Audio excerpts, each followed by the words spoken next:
ओम शांति। आज 5 दिसंबर 2024। आज के ईश्वरी महावाक्यों में हमारे परमपिता परमात्मा शिव कहते हैं, हमारे प्यारे बाबा कहते हैं कि मीठे बच्चे, तुम्हें जो भी ज्ञान मिलता है उस पर विचार सागर मंथन करो। तुम्हें जो भी ज्ञान मिलता है उस पर विचार सागर मंथन करो। ज्ञान मंथन से ही अमृत निकलेगा। फिर प्रश्न है, 21 जन्मों के लिए मालामाल बनने का साधन क्या है? उत्तर है, 21 जन्मों के लिए मालामाल बनने का साधन है ज्ञान रतन। जितना तुम इस पुरुषोत्तम संगम युग पर ज्ञान रतन धारण करते हो उतना मालामाल बनते हो। अभी के ज्ञान रतन वहाँ हीरे जवाहरात बन जाते हैं। जब आत्मा ज्ञान रतन धारण करे, मुख से ज्ञान रतन निकाले, रतन ही सुने और सुनाए, तब उनके हर्षित चेहरे से बाप का नाम बाला हो। आसुरी गुण निकले तब मालामाल, आसुरी गुण ना निकले तब मालामाल बने। ओम शांति। बाप बच्चों को ज्ञान और भक्ति पर समझाते हैं। ये तो बच्चे समझते हैं कि सतयुग में भक्ति नहीं होती, ज्ञान भी सतयुग में नहीं मिलता। श्री कृष्ण न भक्ति करते हैं न ज्ञान की मुरली बजाते हैं। मुरली माना ज्ञान देना, गायन है ना मुरली में जादू, तो जरूर कोई जादू होगा ना। सिर्फ मुरली बजाना ये कॉमन बात है।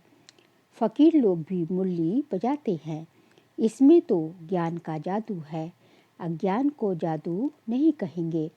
मनुष्य समझते हैं श्री कृष्ण मुरली बजाता था, उनकी बहुत महिमा करते हैं। बाप कहते हैं, श्री कृष्ण तो देवता था, मनुष्य से देवता, देवता से मनुष्य, ये होता ही रहता है। देवी सृष्टि भी होती है तो मनुष्य सृष्टि भी होती है। इस ज्ञान से मनुष्य से देवता बनते हैं। जब सतयुग है तो ये ज्ञान का वर्षा है। सतयुग में भक्ति होती नहीं। देवता जब मनुष्य बनते हैं तब भक्ति शुरू होती है। मनुष्य को विकारी, देवताओं को निर्विकारी कहा जाता है। देवताओं की सृष्टि को पवित्र दुनिया कहा जाता है। अभी तुम मनुष्य से देवता बन रहे हो। देवताओं में फिर ये ज्ञान होगा नहीं। देवताएं सद्गति में हैं। ज्ञान चाहिए दुर्गति वालों को। इस ज्ञान से ही देवी गुण आते हैं। ज्ञान की धारणा वालों की चलन देवताई होती है। कम धारणा वालों की चलन मिक्स होती है। आसुरी चलन तो नहीं कहेंगे। धारणा नहीं तो हमारे बच्चे कैसे कहलाएंगे? बच्चे बाप को नहीं जानते तो बाप भी बच्चों को कैसे जानेंगे? कितनी कच्ची कच्ची गालियाँ बाप को देते हैं। भगवान को गाली देना कितना खराब है। फिर जब वह ब्राह्मण बनते तो गाली देना बंद हो जाता है। तो इस ज्ञान का विचार सागर मंथन करना चाहिए। स्टूडेंट विचार सागर मंथन कर ज्ञान को उन्नति में लाते हैं। तुमको ये ज्ञान मिलता है, उस पर अपना विचार सागर मंथन करने से अमृत निकलेगा। तुमको ये ज्ञान मिलता है, उस पर विचार सागर मंथन करने से अमृत निकलेगा।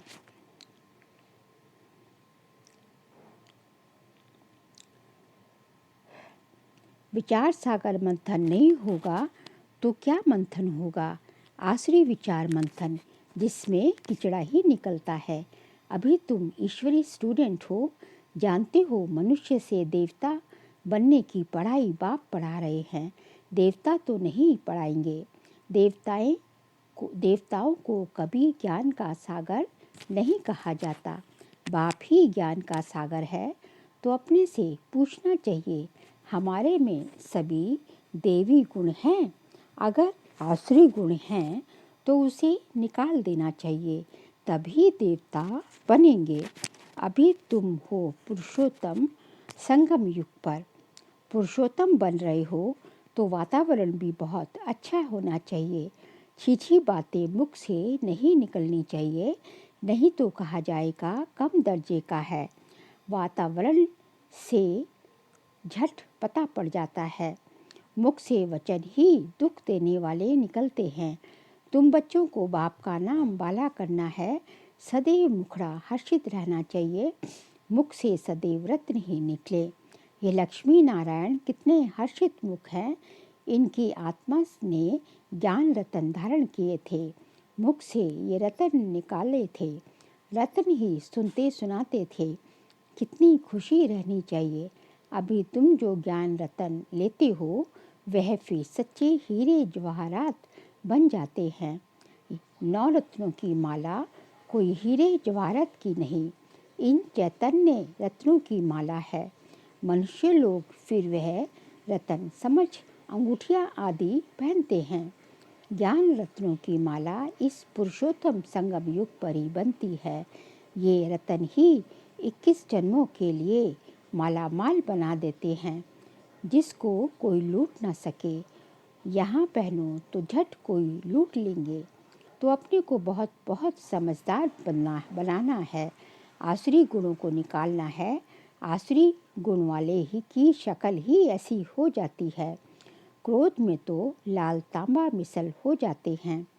काम विकार वाले तो एकदम काले मुंह वाले बन जाते हैं।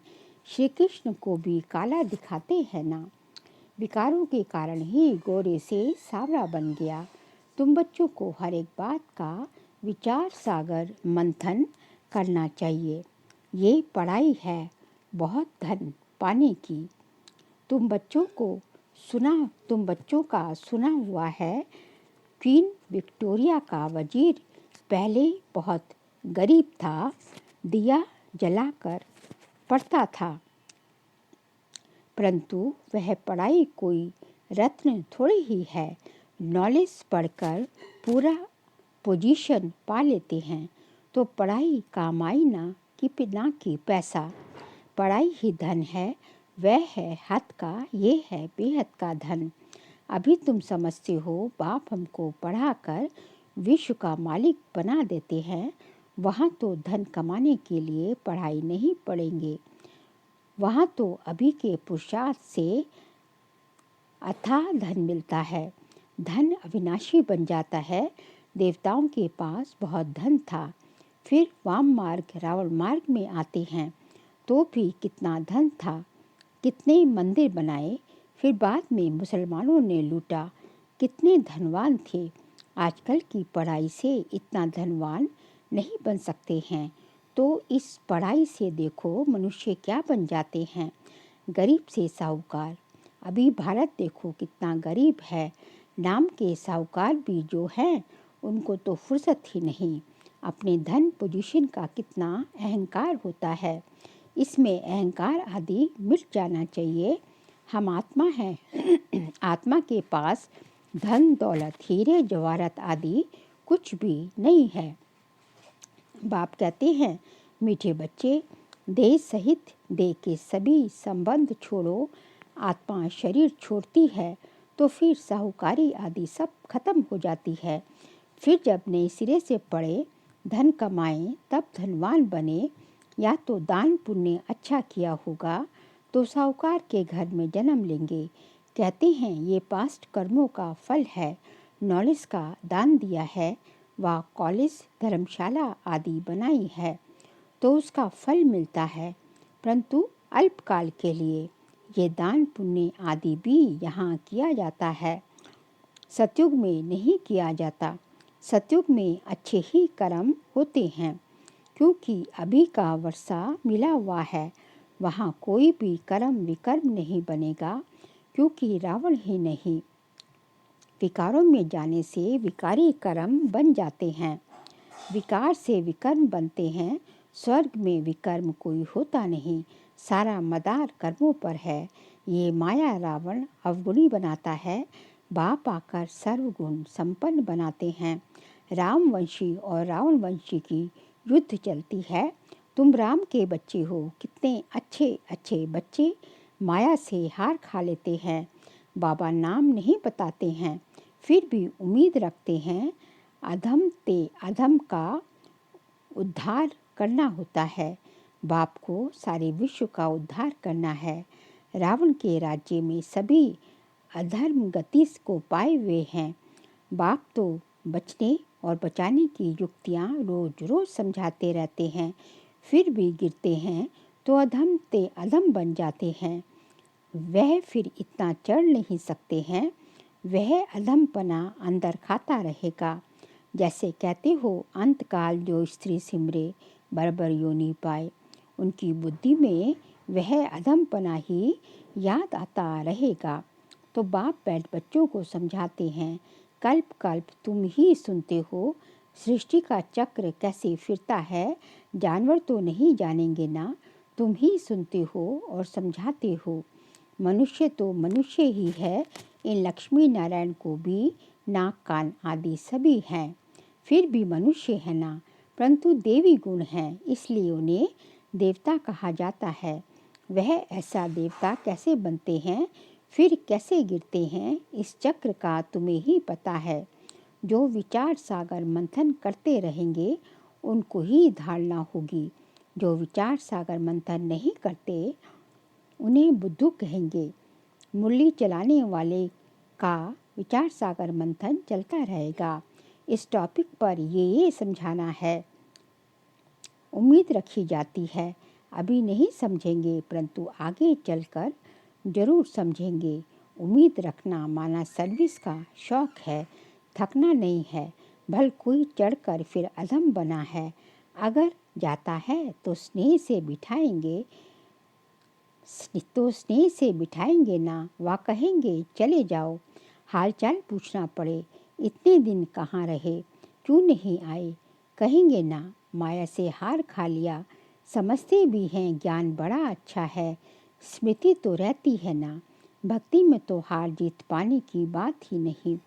ये नॉलेज है, इसे धारण करना है। तुम जब तक ब्राह्मण ना बने तब तक देवता बन ना सके। क्रिश्चियन, बौद्धी, पारसी आदि में ब्राह्मण थोड़े ही होते हैं। ब्राह्मण के बच्चे ब्राह्मण होते हैं। ये बातें अभी तुम समझते हो। तुम जानते हो अल्फ को याद करना है।